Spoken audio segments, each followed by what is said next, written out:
మన భవిష్యత్తు, మన పిల్లల భవిష్యత్తు, నా కష్టం రాకూడదని ఆ పిల్లల్ని చదివించే ప్రతిసారి కూడా ఏ ప్రభుత్వం ఏ విధంగా సాయం చేసింది,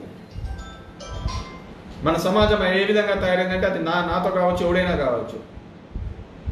ఎవరైనా సాయం చేస్తే తొందరగా మర్చిపోతాం, ఎవరైనా చేయకపోతే అది బాగా గుర్తుపెట్టుకుంటాం. సాయం చేసినోని మరవకూడదు అనే ఇంకిత జ్ఞానం లేకుండా పోయిన సమాజంలో బతుకుతాం. సాయం చేసినోని మర్చిపోతాను, ఎవడు చేయలేదో నాకు అది చేయలే అని చెప్పేసి వానికి జీవితాంతం గుర్తుపెట్టుకుంటాను.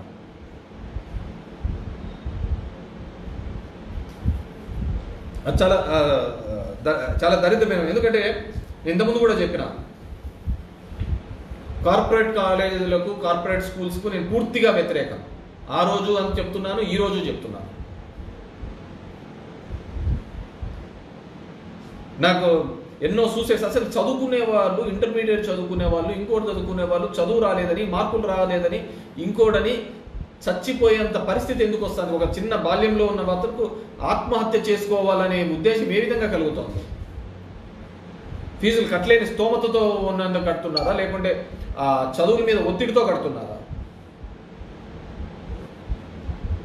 ఆట ఆడాలంటే క్రీడా ప్రాంగణంలో గ్రౌండ్లలో ఆడేదాన్ని మానేసి ఫోన్లలో ఆడుకోవడం సొసైటీలో ఉన్నాం. అదే ఆట అనుకుంటున్నాం.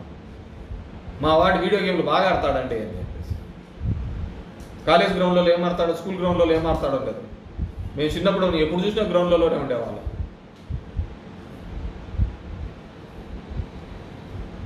ఆడే సోడాలు ఆడే అన్నంలే అయిందిలే, అట్లే సోడాలు తాక్కుంటే అట్లే తిరుగుతూ ఉండేవాళ్ళం, అట్లే ఉండేవాళ్ళం. ఎట్లంటే అట్లా.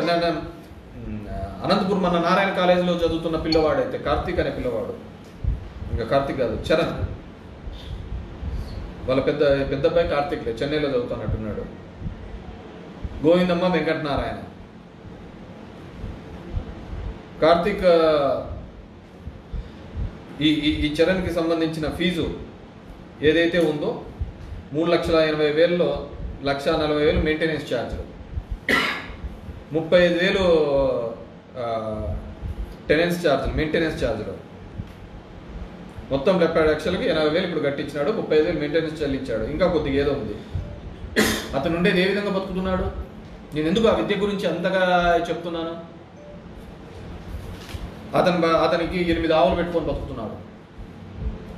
2 ఎకరాలు పొలం ఉంది. దగ్గర 28 లక్షల నుంచి 30 లక్షల అప్పు ఉంది. కానీ ఆ తల్లిదండ్రులకు పడే బాధ ఏంది? నా కష్టం ఆ పిల్లవానికి రాకూడదనే కదా. ఆ విధంగా రాకూడదు, అది మంచిది బాగా ఉండాలనే కదా ఈరోజు జగన్మోహన్ రెడ్డి గారు ఆ స్కూళ్ళన్నింటినీ అభివృద్ధి చేసి కార్పొరేట్కి ధీటుగా తీసుకొని వస్తున్నది. ఎందుకు కార్పొరేట్కి ధీటుగా తీసుకొని వస్తున్నాడంటే అదే కారణం. అక్కడ డబ్బులు కట్టలేని వాళ్ళు ఈ స్కూల్లో ఉన్నది. ఆ అమ్మఒడి డబ్బులు కూడా ఎందుకు ఇస్తున్నారు? ప్రోత్సాహకంగా ఇస్తున్నారు. ఆ డ్రాప్ అవుట్స్ తగ్గించాలా, ఆ పిల్లలు పనికి పోకోకుండా ఉండడం కోసం 15,000 రూపాయలు ఇస్తే ఆ డ్రాప్ అవుట్ కాకుండా స్కూల్ పిల్లలకి పంపిస్తారు. లేదంటే ఎందుకు లేనాయన ఒక 10th క్లాస్కి వచ్చినాక, ఇంటర్మీడియట్కి వచ్చి నా చదువు మానే నాతో పాటు ఉండు అని చెప్పేసి పనికి పెట్టుకుంటారని. అదే నువ్వు ఫీజు కడుతున్నావు ఇంకో ఫ్రీగా వెళ్తా అంటారు. అది కదా పెట్టుబడి పెట్టాల్సింది, జనం మీద, పబ్లిక్ మీద పెట్టాల్సింది. అది ఇన్వెస్ట్మెంట్ కదా. ప్రతిదీ రాజకీయమే. ఇంగ్లీష్ మీడియం పంపిస్తే లేదు తీసేసేయండి. మరి కార్పొరేట్ స్కూళ్ళలో ఎందుకున్న ఇంగ్లీష్ మీడియం? కాన్వెంట్లలో ఎందుకున్న ఇంగ్లీష్ మీడియం? నా పిల్లోడు కాన్వెంట్కి పోతానని ఎందుకు గర్వంగా చెప్పుకుంటారు? వాడు ఇంగ్లీష్ మీడియం ఉందని. తెలుగు మీడియం పెట్టమని అక్కడికి పోతారేమో కాన్వెంట్లకు.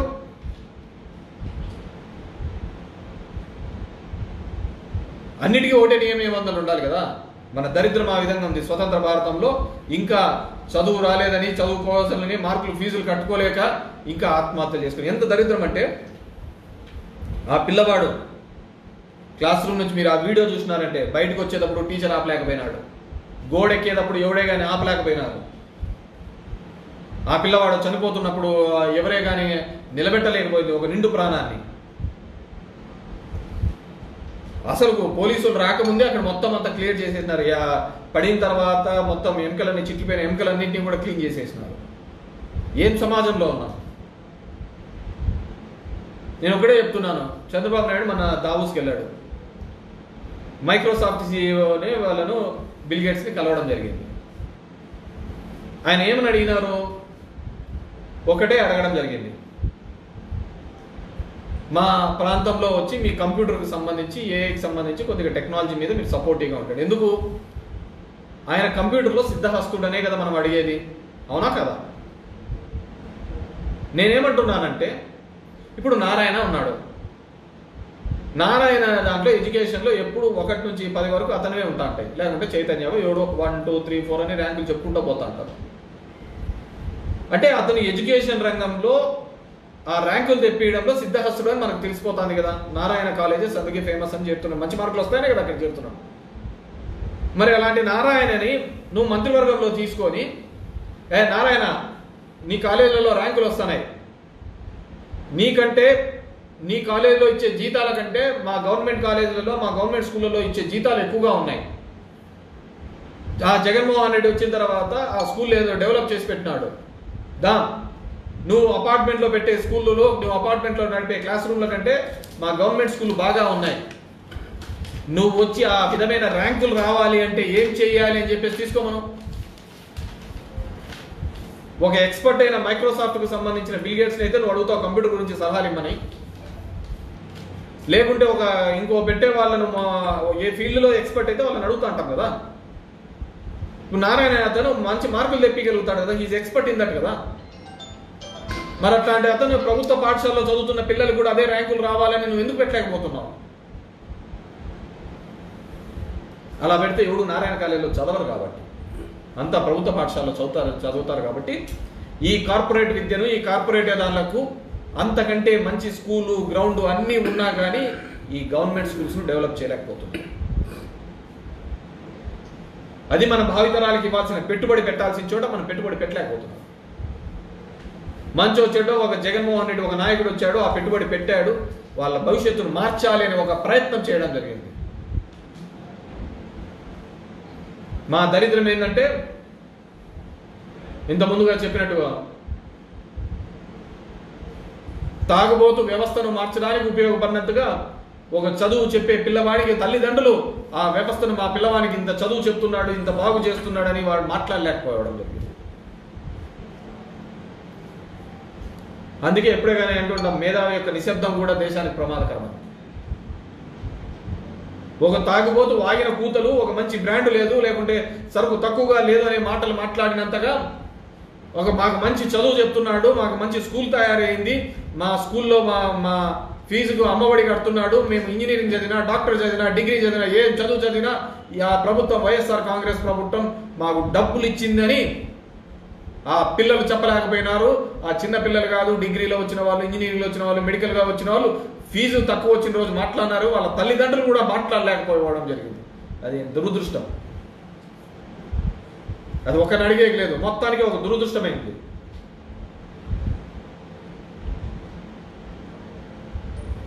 ఇది ఈ దేశ దౌర్భాగ్యమో ఈ రాష్ట్ర దౌర్భాగ్యమో కానీ ఒక తాగుబోతు మాటకు విలువ వచ్చింది కానీ ఆ విద్య వైద్యం గురించి తీసుకున్న నిర్ణయాల్లో జరుగుతున్న ప్రశంసలకు విలువ లేకుండా పోయింది. 17 మెడికల్ కాలేజీలు తీసుకుని వస్తే 20 మెడికల్ కాలేజ్ వద్దు అని ఏ రాష్ట్ర ప్రభుత్వము లేఖ రాయదు, కానీ ఇక్కడ రాసినారు. ఎందుకు?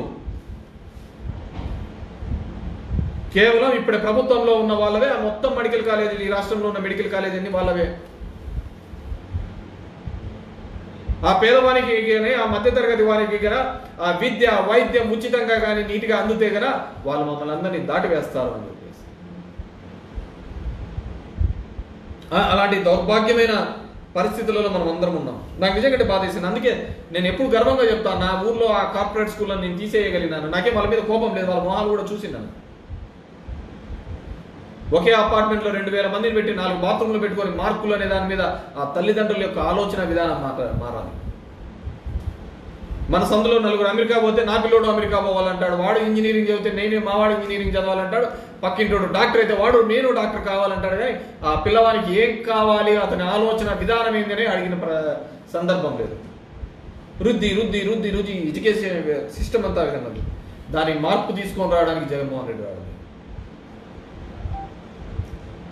నేను అడుగుతున్నాను, 5వ తేదీ చేసే ధర్నాలో ఎంతమందికి తల్లిదండ్రులకు సర్టిఫికెట్లు ఇవ్వకుండా ఇబ్బంది పడుతున్నారు,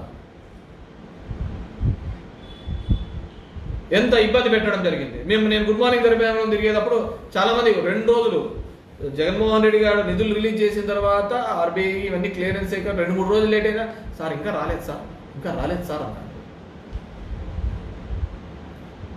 ఇస్తానాడు కాబట్టి అడుగుతున్నారు, పోతాను కాబట్టి అడుగుతున్నారు, ఈటం లేదు కాబట్టి ఇది ఇంతే, మన బతుకులు ఇంతే, మన జీవితాలు ఇంతే అని చెప్పేసి ఉన్నాడు. ఒకరు అన్నారు, లోకేష్ అన్నాడు, నన్ను మేము ఏదైనా కానీ చెప్పినా ఆమె నెరవేర్చకపోతే ఈ కాలర్ పట్టుకొని అడగండి అన్నాడు.